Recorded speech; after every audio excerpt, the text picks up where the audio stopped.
Grand Rising. How are we all this rising? You know what I'm going to say. Have you read your word and have you spent time with the Most High? It's an important thing to do. Please do that. I'm really serious when I say that. Please, please, please.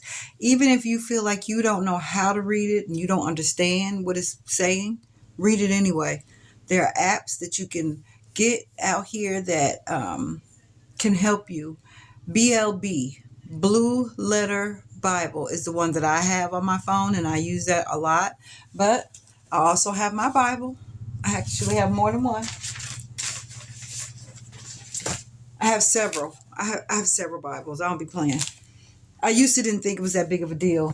But thankfully, people in my life always felt like you need a Bible. Even if they didn't believe it the way that I believe it today, they always gave me a Bible. So please read your word and study that word because it's important. It's for your life and your children's lives. It's detrimental. I'm serious. So let us talk about a little bit more about my principal, Joe Clark. Um, I think I mentioned in the last video how I sang the school song on my birthday. My birthday is in December 6th, 1968. And Mr. Clark was just like, he seemed like he was just blown away. He was like, "Oh my gosh, you really can sing." And I was like, "Thank you." He's like, "Well, I mean, I saw you in the choir, but I mean, you really can sing." And I was so proud of myself because I was saying that Mr. Clark was one of those principals. He believed in unity. And he wanted us, that's why he used to pay for me to go to the games and stuff, because he wanted us to participate and cheer on our teams and to, help one another and help boost each other's morale. So if he would stop you in the hallway, "What's the school song?" and you didn't know it, you got suspended. And I mean, you got suspended. And I used to be like, "Oh my gosh." Like we'd see him in the hallway and we'd go the other way and he'd say, "I saw you running." And he'd remember you. He had a memory like nobody. I mean, he remembered everything. And if he saw you and you didn't know that song, you getting suspended. I got suspended once. I did get suspended once because I did not know that song. But Mrs. Kubian thought it was important enough for us to learn the song, so she taught it to us during music class. Because he he that's the teachers too. He meant that for everybody. Everyone needs to know this song, so I still know it. And I guarantee you, anyone that went to Eastside High School, they still probably know that song too, because it was mandatory. Um, and yeah, because eventually Joe Clark said, you have to know this song. So everybody went to music class, so you're going to have to learn it in music class. So yeah, Mr. Clark was amazing. So I was staying with my cousin Willis, and eventually, I don't know how, but I ended up going back to my dad's.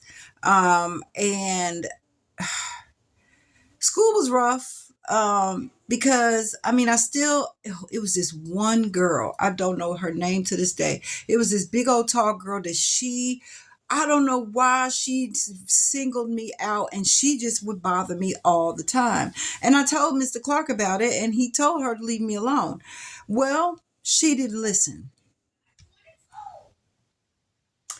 And one day in music class, because I would be down here.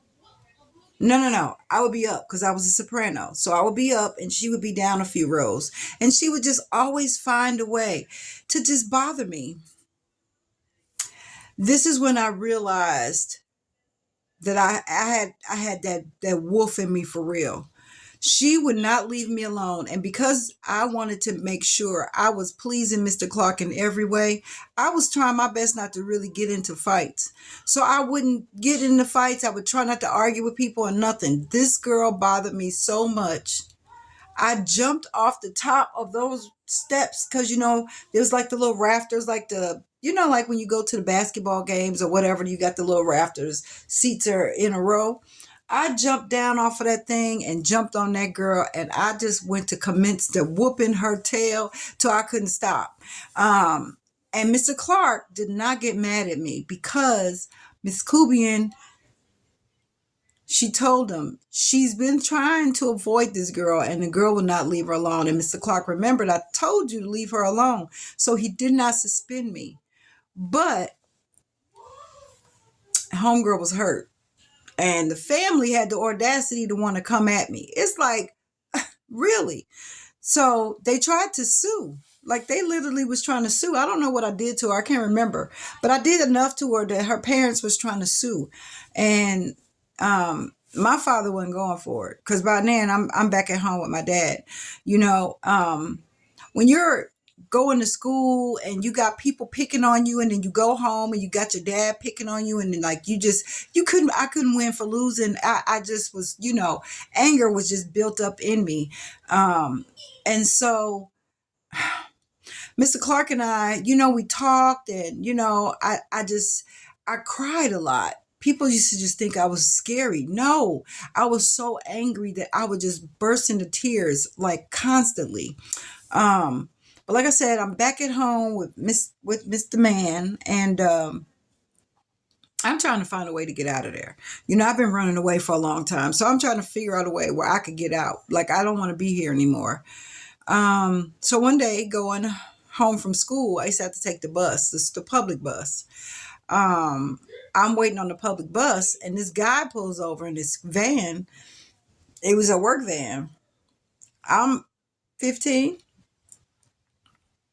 And yeah, he's a lot older than I am. He offers to give me a ride home.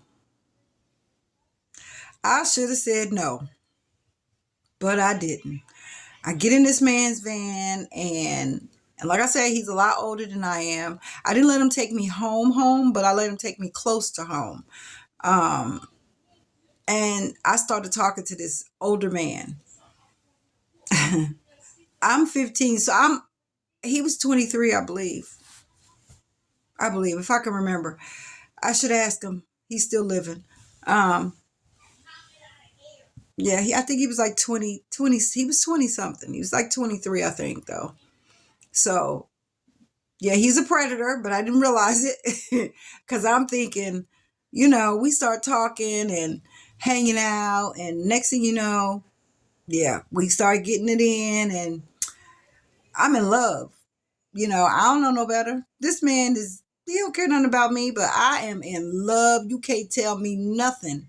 Um, and then he's starting to bring me to school, and people like, girl, young girls, we thought it was a thing.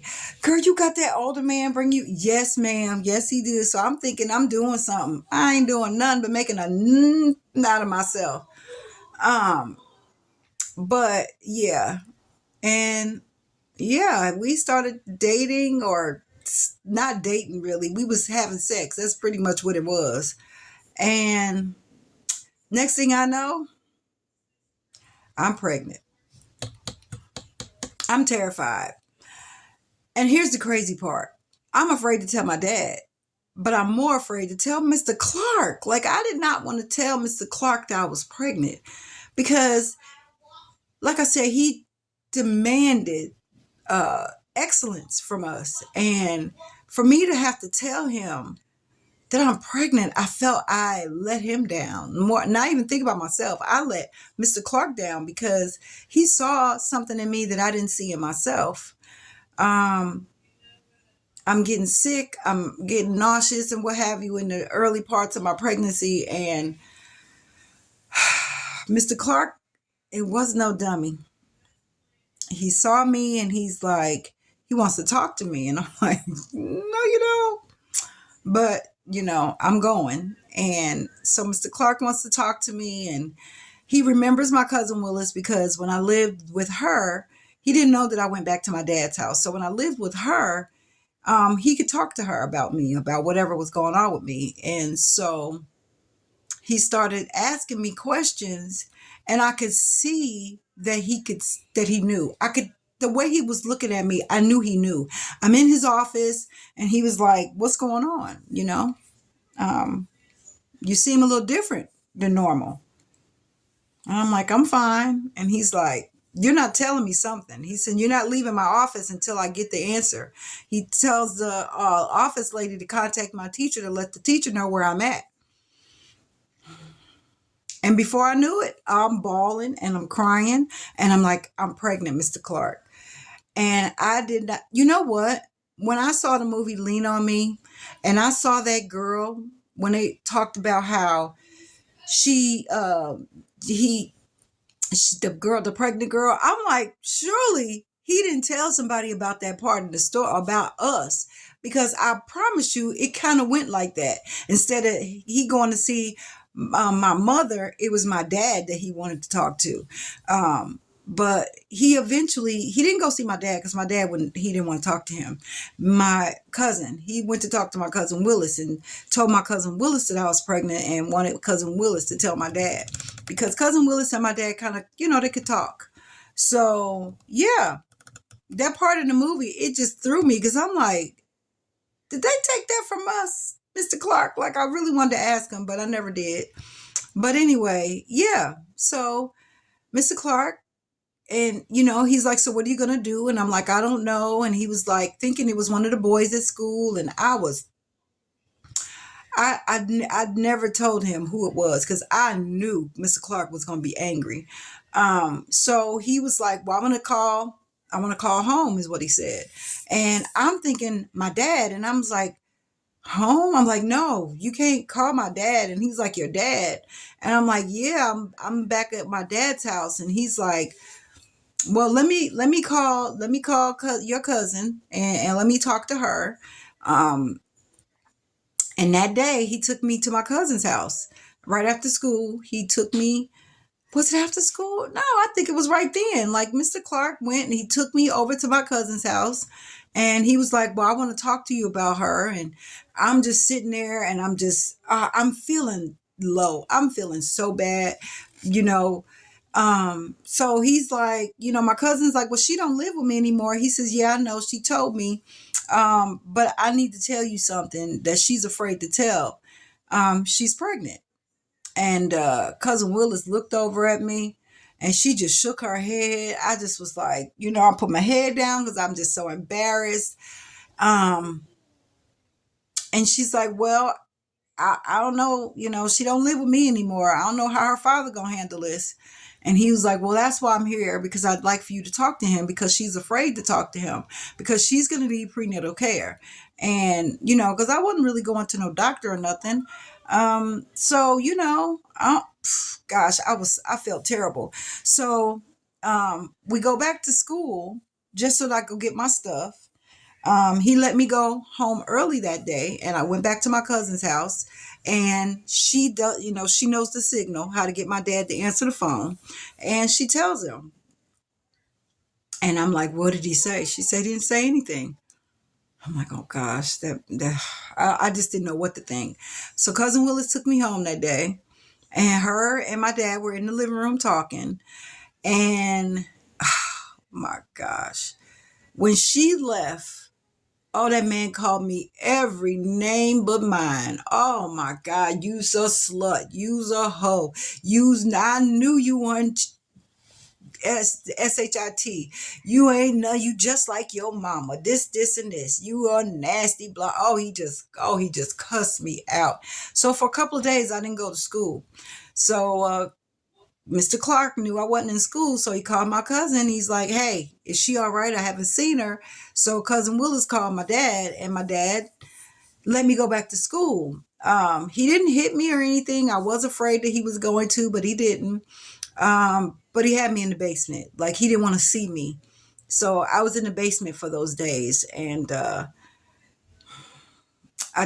felt terrible. Oh my God, I'm about to cry again. I felt so bad because it's like, I know my dad don't care nothing about me, but Mr. Clark, I felt like I really let him down. I felt like I let him down something terrible, because he was the only man in my life that I could look up to and felt, like he saw me, and I felt like I really let him down, and I was so upset with myself. So, I go back to school, it's just rough. I'm starting a show, and it was just really bad, because now I'm in school pregnant and they're looking at me crazy. So then they had the school for pregnant girls. Whew. We won't even talk about that today. I'm not gonna let this video be too long because I'm getting emotional and I ain't trying to do that on camera. So anyway, yeah, my goodness. It is amazing how I talk about these stories and the emotions start flooding just like it did back then. It's crazy. But anyway, if you have not read your word, please do so. If you not had some time to spend with the Most High, please do so. It is so important that you do it. If you're looking for a pastor that can teach you truth, find Kofi. Hashtag FINDKOFI. Find Kofi. He's an amazing teacher, preacher. You won't be disappointed, I promise. Have an amazing rest of your day, and I'll see you guys tomorrow. Shalom.